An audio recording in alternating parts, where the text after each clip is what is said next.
Welcome to NovoEdTalks, where we reveal real-world strategies and expert insights from learning and development professionals. In every episode, we chat with practitioners, course designers, learning strategists, and business leads. We hear about their experiences in the learning industry and predictions for the profession and the trends that they're seeing. But before we get started, a little bit about NovoEd. Founded at Stanford's Social Algorithms Lab in 2012, NovoEd is a people-centric, capability-building platform that combines social and collaborative learning to drive performance readiness at scale. Through cohort-based experiences centered around human interaction, NovoEd taps into collective wisdom, placing each learner at the center of perspective, application, and expertise. Large enterprises such as 3M, GE, Marriott International, and Nestle partner with NovoEd to accelerate their critical initiatives, reconnect teams, and achieve rapid alignment through learning that is felt, experienced, and swiftly transformed into impact. Now, let's meet our guest for today's episode. Hello, everyone, and welcome to the NovoEdTalks podcast, a space for training trailblazers to get real. My name is Melissa Fisk. I am the producer of the NovoEdTalks podcast, and today I am joined by Erica Cason, who is a passionate, lifelong learning facilitator. With 20 plus years in customer service and 13 plus years in transportation, Erica has held a handful of titles and explored many responsibilities. She is a student of life, of her career, and of people.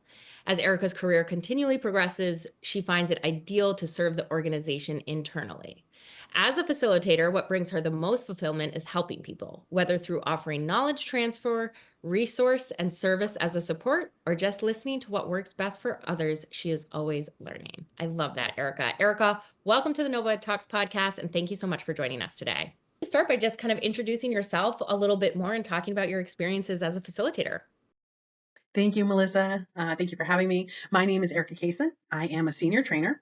I've been working in the learning and development sector for about 3 years, but I feel like I've been building up to that for some time through other roles and organizations. Why don't you talk a little bit about who some of the learners that you've worked with are and what are the most common challenges, if you can bucket those? Most recently, I was working in onboarding new hires within a specific line of business, which was transportation management. And although that was my primary focus, I did have other areas of focus like continuous education and sort of whatever the business needed, if I'm being honest. But when we think about new hires, I want to talk about them first. The biggest challenges that they faced or that I saw was knowledge retention, because they'd be getting a lot of information coming in, and then patience with themselves. So the objective was to give this population the base of what they needed coming in the door, and then set them up for the continual learning so that they could grow in their roles. Now, patience comes in because they were all very eager and excited to learn, but recognizing that it takes time and it wouldn't be immediate wasn't their favorite part. And when it comes to continuous education, time is really the biggest challenge. So of the organizations that I've worked with, you can see that people want to grow, they want to evolve in their current roles or level up in their career path, but sometimes dedicating time for their own growth has been a repeating hurdle.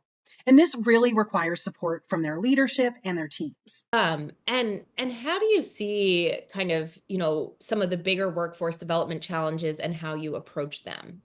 Well, nothing great has ever been accomplished without challenges. The biggest workforce development challenges that I've seen are in the skill gaps. I've worked with amazing, diverse workforces that range from entry level to highly experienced. So as you can imagine, the different level of skill they all bring to the business, their roles, and the table is unique and different. Some overlap, of course. And I also mentioned time previously. That plays in here as well.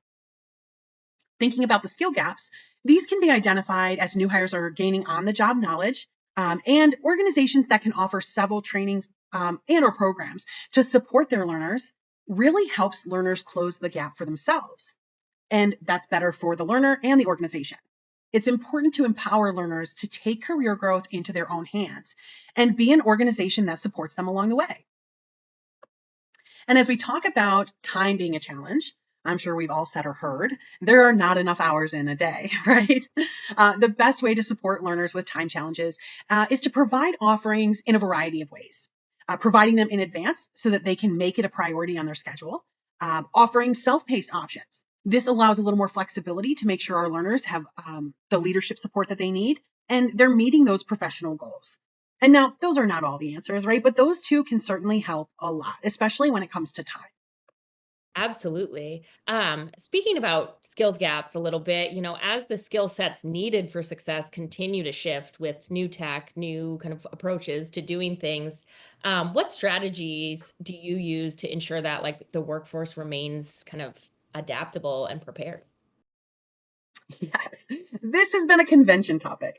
No matter what, it is important to always be raising the bar as you go, especially from a learning and development perspective. And what does that mean, or what does that take exactly, right?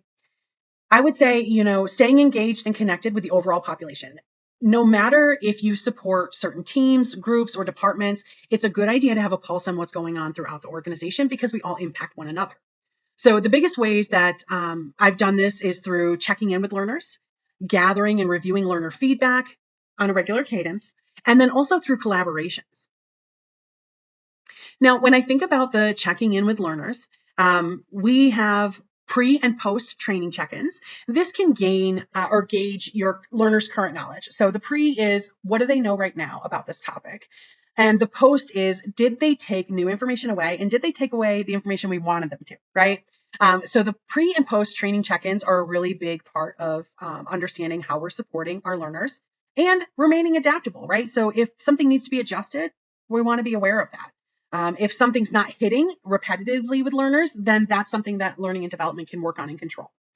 When we talk about learner feedback, so this also plays into making sure that we have a pulse on what's going on with our learners, how they're feeling about the content, about the training programs.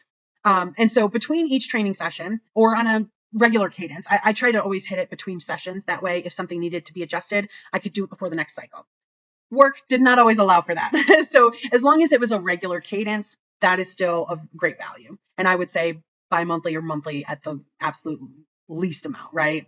And so we take that learner feedback and whatever we can implement immediately to make improvements. For an example, I had an individual reach out after the onboarding program and said, it was wonderful. I loved it. You did a really great job. I just wish the content was more suited for colorblind individuals. And, that's not that we haven't thought about it, but there are different types of colorblind.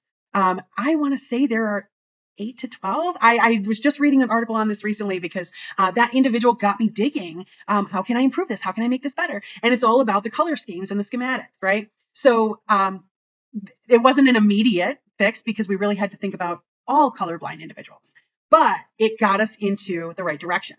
And then, so I always try to implement anything I can immediately. If I have the control to do it, I'm going to do it.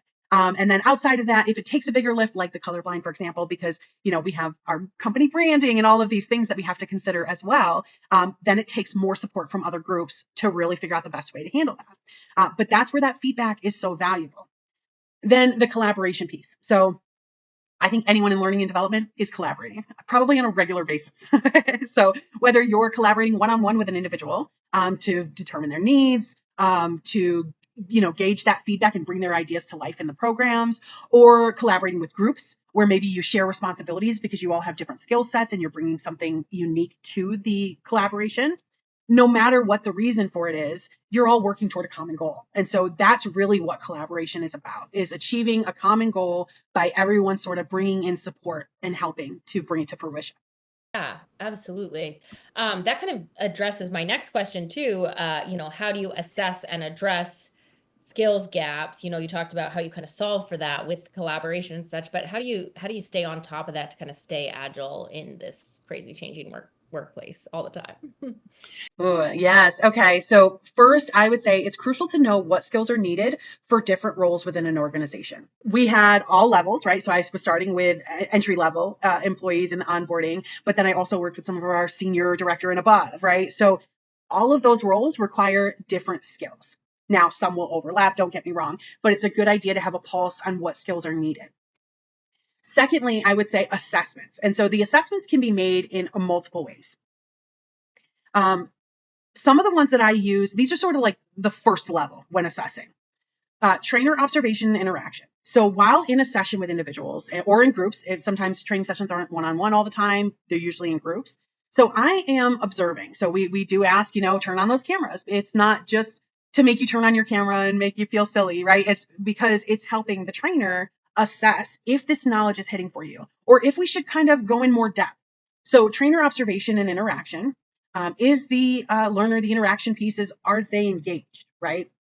Then you have the manager and colleague observation when it comes to on-the-job training. So once they sort of come through the onboarding piece and move into their role, there is a bit of on-the-job training. I think that's common for just about any role, okay? It's just not possible to give them everything day one. So, I also worked with directly with managers and colleagues to make sure if more support was needed or anything like that, we were hitting on those. And then we also had programs like the DISC assessment. And these, again, are just a few. This is sort of my starting ground for assessing. And because I predominantly worked with new hires, that's kind of where my mind goes. And DISC assessment is more about an individual's working style, how they communicate, how they collaborate, and things like that. But if you look at those as skills or skill gaps, some of those can be improved upon. And some really are just a personality trait. So let me touch on that for a moment. When you think about communication, it's a skill. It can be developed, right? I have watched meek and mild individuals become the most assertive, communicative person in the room. And it's a really kind of amazing thing to watch unfold because sometimes they don't even see it. But you can develop it, whether it's written or verbal skills, there's opportunity to grow there. And I think everyone can evolve in the communication realm. But when it comes to things like collaboration, that is typically more of a personality trait. So there are individuals who thrive either working solo or in small collaborative groups versus large ones. And that's important, right? We don't want to throw someone into a group of 30 individuals if they feel completely uncomfortable, underprepared, or anything like that. We sort of want to build them up to it if they want to go there, right? It can still be worked on, but that really means the individual has to want to learn to collaborate better. So a couple examples there, but all of this combined, trainer observation interaction, manager and colleague observation interactions, and then like DISC assessment, they all give us a pretty well-rounded picture of an individual, what their needs are, and how to best partner with and support them. So I think that's really key here. Now, do you have specific core KPIs that you rely on to kind of measure effectiveness of programs? This question comes up frequently in the L&D community. KPIs, we're always working to find the best ways to map out the learning, essentially, right? And the impacts of that. So when it comes to effectiveness of the programs, the intention really comes in the designing phase. That's where we're going to identify what do we want the learners to take away here. And as an example, companies that are using proprietary software, they are going to want the learner to complete certain actions or tasks within that software. Those are easier to identify. Did the task get completed?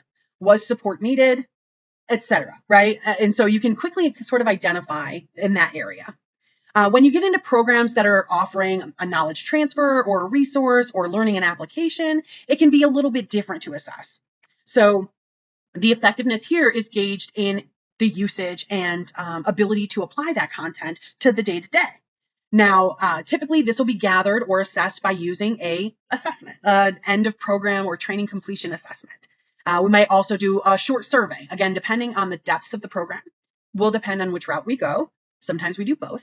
But I think it's also important to follow up with learners. You want to give them the time to start applying this new knowledge and then check in with them. So if it's sort of a quick hit knowledge transfer, we might check in within 30 days. That way, they may not have applied it that first week, but by weeks 2 and 3, they should be working it into their day-to-day. And then by week 4, they should have a really good grasp on what this is going to look and feel like continuously within their role. So I think that's important. If it's a more in-depth program or offering, then we might give them 60 days, right? Because depending on what it is and what the role is, sometimes it's not always a quick drop it in and now I'm using it. You sort of got to finesse it in, right? It just depends on the processes. But these 30 and 60-day check-ins really help L&D determine, is a refresher course needed, right? Could learners benefit from that? And maybe we want to offer that anyway as an option and they can just sign up. And then is additional support needed for a group or for maybe 1 or 2 learners? We all learn differently. And so it's important to gauge learners to really meet them where they are. And then of course, as we talk about the KPIs, so this is the big one. Melissa, are you familiar with the Kirkpatrick model? Yeah, I've heard one of you guys talk about that actually before in an episode too, that they've relied on that. Okay, yeah, I thought so, given your line of work. So for those who may not know what the Kirkpatrick model is, it uses four main KPIs. So it focuses one on the learner reaction. So this is the overall experience of the learner. First of all, we want it to be engaging. We want it to be as fun as possible. We know learning isn't always fun, but it matters. Their reaction and how they respond to it matters. So we want to gauge that experience. After that is the learning piece. So what did the learner learn? This is where those objectives come in, right? Did they take away what we wanted them to? Did they learn what we set out to teach them, right? And we'll utilize assessments to capture that because you want to make sure that you're basing it off of the actual program itself, that the questions align, and so you can tailor that a little bit. Then you have the learner behavior. And so this is where the learner actually starts implementing this new knowledge or starts using the new application, whatever it might be. Within this, we're also looking at learner confidence because if you think about it, confidence translates to action, right? The more confident a learner is in a skill, in knowledge, in a new application, the more apt they will be to implement it more quickly. So we want them to be confident. And if not, we'll work with them on that. And sometimes it just takes a little refresher. It's, some of these programs can be very in-depth, a lot of information. So we keep this in mind as we go. But that learner behavior piece is where those 30 to 60-day check-ins come in to making sure that knowledge is being utilized. And then finally, we have the overall results and business impact. So this is big for any organization, right? We're not just training individuals to train them. We're doing it with intention and with purpose. There's a goal to get to. And in the end, we want it to impact the business positively. So we might identify how the new knowledge helped the learner in their roles or impacted the business. Did it save the learner time? If they were using something like Copilot, right? They were in a training session for Copilot to start implementing that. Automations, bringing those into their day-to-day, that saves time, right? Refining processes and knowing what to look for to do that. Whatever it might be, we just want to make sure that it has a positive business impact. Time translates to money, and money is what the business runs off of, right? So whether we're saving our customer money, that's all business impact. Yeah. Absolutely. Do you have maybe a successful case study or example of an L&D kind of initiative that significantly impacted employee performance that you could talk to? Yes, I love a good case study. So this one the one I've got in mind isn't too lengthy or anything like that. Sort of short and sweet. But a former colleague of mine managed a program that offered a variety of topics. You could focus on Excel, really anything Microsoft, data analytics, public speaking. If you wanted to up your presentation game, if you could think of it, there was something. Okay, and so we'll break it down as the challenge, the solution, and the outcome. The challenge was getting learners to stay engaged with the program for more than just one-off sessions. So the majority of the population was using the program, but it might have been maybe just once throughout the year. And it could be easy to forget about when work got busy, right? Like I think when it comes to development of individuals, both personal and professional, it sort of takes a sideline to the main workload. And we really want to integrate those as being important together. And so that was the challenge, getting learners to stay engaged with the program more than just one-off sessions. The solutions that my colleague came up with, lots of really great ones. She put so much thought into this and did a fantastic job with it. But she focused on promoting the program. So how are we doing it currently and how can we improve it? Highlighting new offerings, letting folks know when new offerings came in, when old ones are being retired, right? Providing easy ways to sign up. If you got to go to 14 different pages to sign up for something, someone's going to check out somewhere. So simplifying that process helped a whole lot because I also took advantage of the program. And then offering multiple sessions at different dates and times because you may have a group of individuals where the morning is the busiest for them every single day. And so if you're only doing training sessions in the morning, that's not really helpful to them and vice versa. So you want to be able to offer a variety of sessions, dates, and times. So those were the solutions, okay, and what got implemented. And so let's sort of talk about the outcome. So I mentioned that the majority of the population was using it, even for one-off segments. I would say we were probably around 87% of the organization, if I remember correctly. So that's a really good chunk when you think about an organization of roughly 5,000 people. Okay, that's huge. So the outcome for those changes, this particular program was growing year over year, but it sort of was at a minimal level. And so When these changes were being implemented, it was about mid-year. So there was a good amount of data from Q1 and Q2 that allowed my colleague to really say, okay, this is what we need to hone in on. She made the changes that we just discussed. And then what we saw from that for the following 2 quarters was really, really cool. So we saw an increase, first of all, in usage in multiple sessions, which was a goal, right? So not just one-offs anymore. We also were able to identify that about 50% of our overall promoted population was using the program for more than one-off sessions. And so I think that kind of spoke volumes when you think about it, because folks are always looking to grow. There are a few individuals who get into a career or a role and say, this is where I'm going to be for the next 10 years.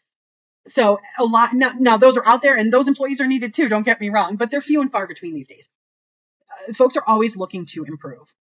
And so this program allowed for that. And it was a huge driving success in moving the business forward. It went hand in hand with the mentoring aspects as well, especially when you think about mentors working with mentees that maybe the mentor saw like a skill deficit or something that could be improved upon, right? Maybe not a total deficit, but could use a little improvement. They could utilize this particular program to support that mentee. And so it was available to everyone at all levels, which I thought was really nice, because we also had ones that were targeted for certain leadership audiences and things like that. So it was a really good program. That's awesome. And what a great, like, robust kind of approach that you took to it, solving for kind of a bunch of different challenges in that. And clearly it was successful. So that's awesome. What role does technology play in your programs? Are there specific like tools and platforms that you think really help enhance learning and mentoring and development experiences at any given organization? Yes. Okay. Today, technology is in everything that we do when we really think about it. No matter what the organization is that you work with, it is in everything that we do in some capacity. So I'm going to hit on a few areas where I use it most frequently. And when you think about the impacts of technology, especially when mentoring, I think that's a good one. Let's start with, companies these days, most are supporting an international workforce. And so they heavily rely on technology to provide all of their employees with the support and tools that they need for their day to day. And that can be at all different times of the day, let alone for their personal and professional development. Okay. And so that's one area. The international workforce is really important because you have to be able to support them no matter the time zone, no matter what. I also want to look at the application suites. And so I immediately think of Microsoft. I know it's a love it or hate it. Not everyone loves it, and that's fine. But with suites like Microsoft Suite, you have such a variety of applications within the entire suite. There's not much you can't do. Okay. So, and I'll just give a few examples of the ways that I've used it. So when using Teams, for example, that's fantastic for in-person and virtual, because I always like a good recording of a training, even if it's in person. So you can do training sessions. I could pre-record training sessions if I was going to be out, vacation, something like that coming up. So Teams was really great for that. It had, Microsoft had whiteboards allowing you to bring in more engaging aspects and group activities to the learning program, which was wonderful. You could bring in simulations, videos. It made it easy to sort of use all these different tools during a session, right? And then additionally, as a trainer, being able to plan and track my training, whether it's attendance, whether it's questions that, might need follow-up or things like that, it just made, Microsoft Suites made it easy. And so that was a huge help. One other offering specific to Microsoft that I want to call out is Copilot. So for anyone using the Microsoft Suite, I'm sure you're familiar with Copilot. It's most likely your organization's trusted AI partner. And so whether you're developing new communications, templates, outlining processes, or any other documentation that you might need, Copilot is exactly that, there to support you on that journey. And those are my examples because that's how I used it most frequently. I will say, when it came to creating presentations, it was great at creating shells. But from the trainer perspective, there was a lot you still had to put into it, but it was still helpful in a lot of ways. So from a time-saving perspective, worth it. And I've also worked with organizations that utilize their own proprietary software. So I've mentioned that a few times because it's becoming more and more common. It's a lot easier for an organization to have software they can maintain and control than having to reach out to a third party every time for updates. The customer needs this, right? But we don't want to change it for all customers. those types of things. So that proprietary software is usually at the heart of what that organization does. It's often used internally and externally by customers, possibly, carriers if you're in the transportation world, all of that. And so as long as companies are investing in these aspects, it will continue to serve the business and the user as well. And then finally, the mentorship piece. So when we talk about the mentorship programs, if an organization has all of its users on the same technology, that is a huge win. And I'm going to tell you why.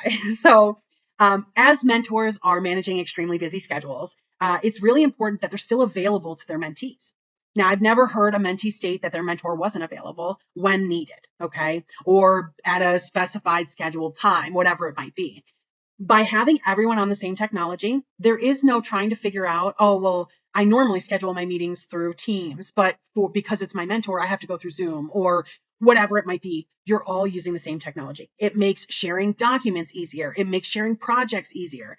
And that for the mentor mentee is a part of that. You may have, depending on the program, you may have a mentor that assigns special projects to help you develop certain skills, where you might have to go out and seek information, do some research and things like that. Whatever it might be, it will pertain to your role though, right?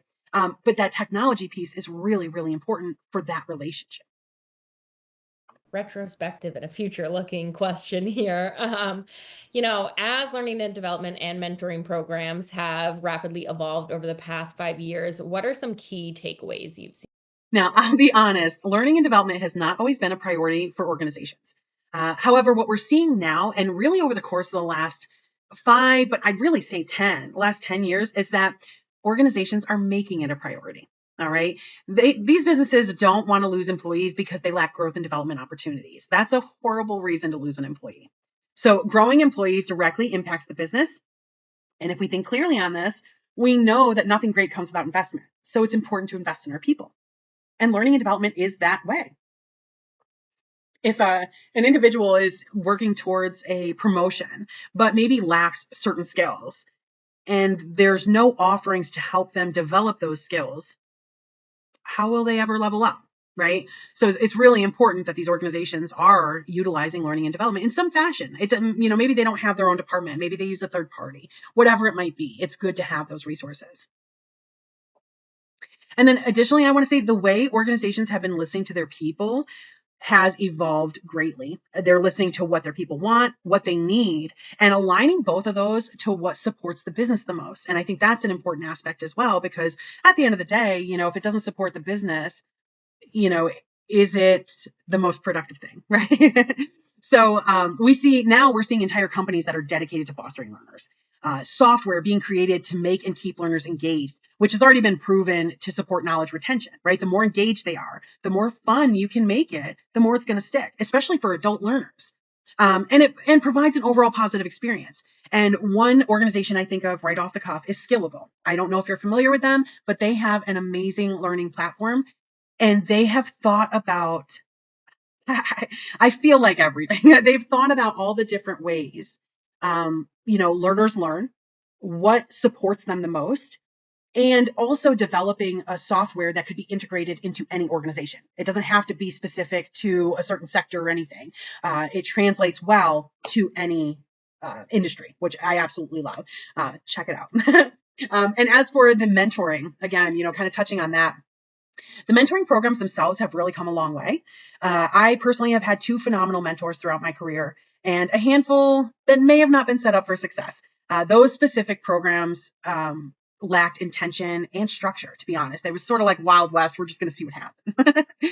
But today's mentorship programs, they're very well outlined. They're well defined. Both the mentor and mentee know what to give and to get from it, right? So they know what's expected of them as a mentor or mentee.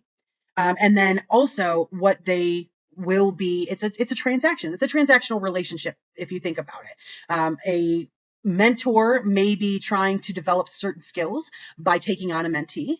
A mentee is seeking a mentor to develop certain skills generally, okay? And so it is transactional. And then, just the last piece on that is that, when you know what to expect to give or to gain from a partnership, it makes the connection that much easier, if I could say it that way. Yeah. I would agree with that. I definitely think over the past 5 years, people have really 5, 10 years been like, okay, this is important. We need to do this. And it's not just for the individual. Yeah. On the flip side of this question, how do you see kind of the next 5 years playing out, especially with kind of new technologies? But how do you see kind of learning and development and mentoring programs changing over the next 5 years? I absolutely love this question. So these have all been really great questions, Melissa. Thank you. But let's go ahead and get into this one. Leveraging technology is not something that many of us really think about because it's something that we just do. We use it. It's so ingrained in our day to day that we don't even necessarily think of it as leveraging technology, right? I'd say most, if not all, utilize it in some capacity, personal, professional world, either way. And a few examples of the way technology has supported me, especially in learning and development, are automation, the use and leveraging of AI, being a first adopter of technology, and then always having a sort of an eye on the future. Okay, so I want to hit on each of these sort of quickly. The automation piece. So I know when this started hitting the workforce, there was a lot of fear that automation was going to replace the workforce, right? And that was not the intention. Did it in some areas? Maybe, right? But that was not the purpose. The purpose of automation was to simplify processes and tasks, to save time so that that time could be better utilized elsewhere. Okay. And from a trainer perspective, it allows me more time to focus on the learners. And that's where I want to spend my time. As a trainer, that's where your time should be, right? To focus on and foster learners and helping support them. When we talk about leveraging AI, so this is a big one, of course. 2024 really kicked off the increased usage. Like it was sort of on an upward tick, but it popped at the end of 2024. We saw a lot of organizations partnering together with AI companies so that they were sort of bringing that AI into their business. And 2025 will be a really big year for it. We've already seen through this first quarter how much it's impacting the work that we all do. So AI has been beneficial in a multitude of ways, from developing standardization in templates, in documents, in resources for learners, training presentations, and all the in-betweens, right? Those are just a few examples and, specifically how I've used it. But I can tell you that it has saved me probably days at this point of time by using AI. I think that says it all for that piece, right? And then being a first adopter. So as an L&D professional, it is really important to be a first adopter.